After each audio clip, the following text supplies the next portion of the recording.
Salam. Concernant le mode de fonctionnement du régime algérien, de sa configuration, des gens qui le composent, il faut bien s'imprégner de l'idée que le schéma qui est entretenu par une certaine intelligentsia est totalement faux. Soit parce que il émane de gens qui n'ont rien à voir avec l'Algérie, qui n'y connaissent rien, qui se prétendent analystes, observateurs, tout ce qu'on voudra, mais qui n'y connaissent rien du tout, soit parce que c'est le fait de gens qui tentent délibérément d'induire l'opinion publique dans l'erreur. En fait, il n'y a pas de conflit majeur entre les clans. Il n'y en a jamais eu. Il n'y en a jamais eu. Il y a eu des conflits périphériques, secondaires, pour des questions de partage de la rente, de nomination, et généralement, là où il y a eu les conflits les plus durs, pendant les années 90 et 2000, ces conflits sont réglés par population interposée, par terrorisme pédagogique. Ils utilisaient les terroristes islamistes pour faire tuer la population, pour envoyer des messages. Un peu comme lors de l'attentat contre Bouteflika à Batna, lors de son déplacement à Batna. Donc, vous voyez un peu... Mais ce sont des conflits affleurés, mouchetés, hein, qui n'ont pas de véritables répercussions sur la recomposition des équilibres. Donc, il n'y a pas de conflit majeur entre les clans, il n'y en a jamais eu.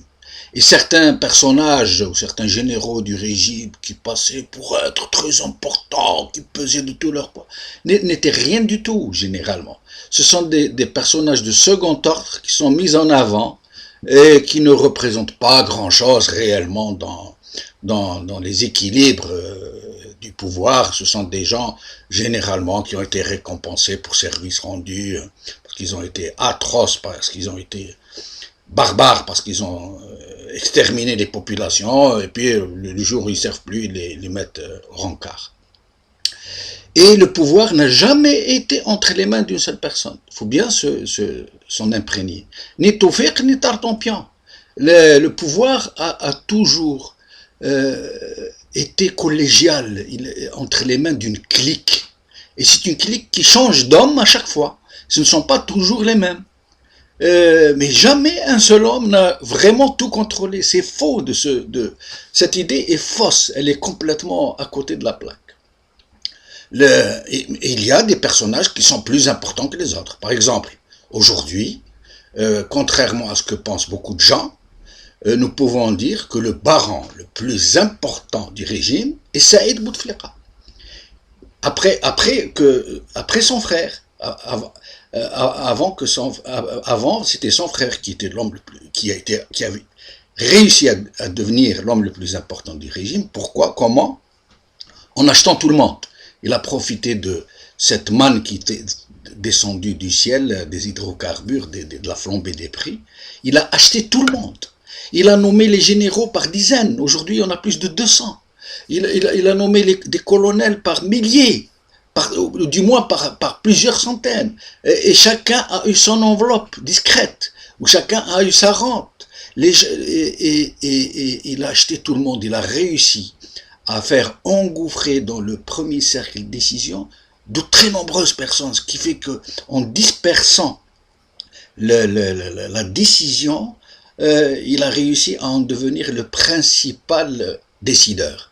Et après lui, son frère Saïd, qui est très très intelligent, a su remplacer au pas levé son frère à chaque fois. Plus son frère était malade et plus lui prenait du pouvoir, jusqu'à devenir le principal décideur en matière de nomination. C'est lui qui nomme presque tout le monde au poste des grands commis de l'État, des grands serviteurs de l'État, ambassadeurs, diplomates, etc. Et c'est lui qui distribue la rente.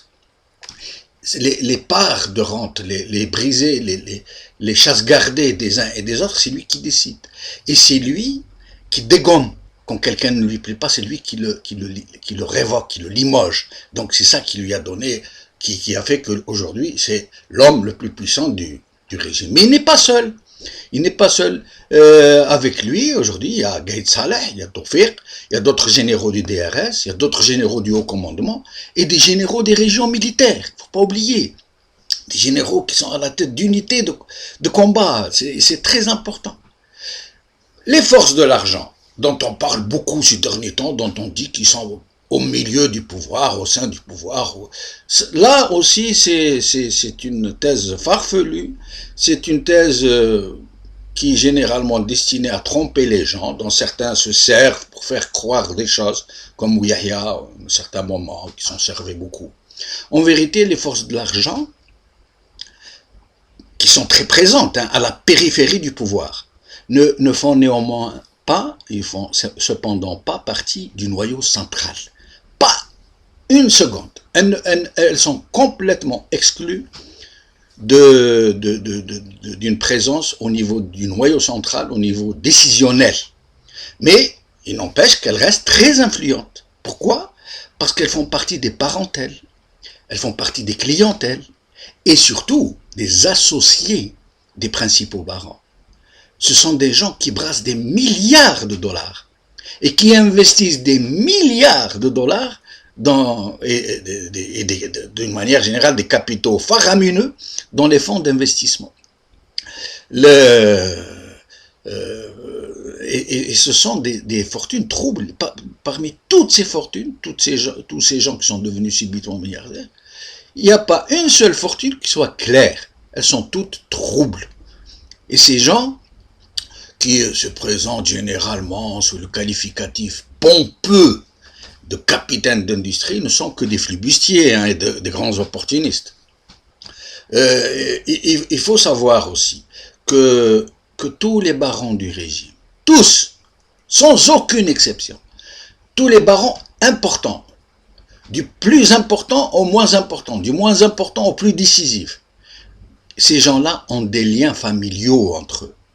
Parce qu'ils ne se marient qu'entre eux depuis l'indépendance du pays. Ils sont tous alliés les uns des autres. Chaque baron ou chaque baronnet a un lien familial avec n'importe quel autre baron ou baronnet, de façon directe ou indirecte. Ils sont une même famille, ils sont une seule famille qui a mis le grappin sur tout un pays. Leurs enfants sont tous cousins, beaux-frères, gendres, ils sont une famille. Et dans cette configuration du véritable pouvoir, il ne faut pas oublier un partenaire très important. C'est une certaine France. Je ne dis pas la France, mais une certaine France. Celle qui use de crapules d'anciens politiciens et d'anciens patrons des services de sécurité français, qui font le lien sordide, sournois, clandestin, entre le régime algérien et certains milieux décisionnels français. Ces gens sont des intermédiaires entre les uns et les autres. Et ils servent de courroie de transmission pour financer soi-disant les partis politiques ou graisser la patte de certains politiciens français, ce qui est beaucoup plus courant. Et ce sont ces agents officieux, ces ombres qui sont chargés de transmettre les désirata de la France officieuse au régime algérien, dans le plus pur style d'une France-Algérie qui est bien huilée, bien rodée et qui ne fait jamais de vagues. Ces derniers temps, surtout depuis que Bouteflika est sérieusement malade, depuis 2005 en fait, ces milieux politiques français sont de plus en plus présents dans la prise de décision politique. Ils sont présents au centre, au cœur. En ce moment, ils sont fortement pressentis pour donner leur bénédiction à ce qui est en train de se concocter.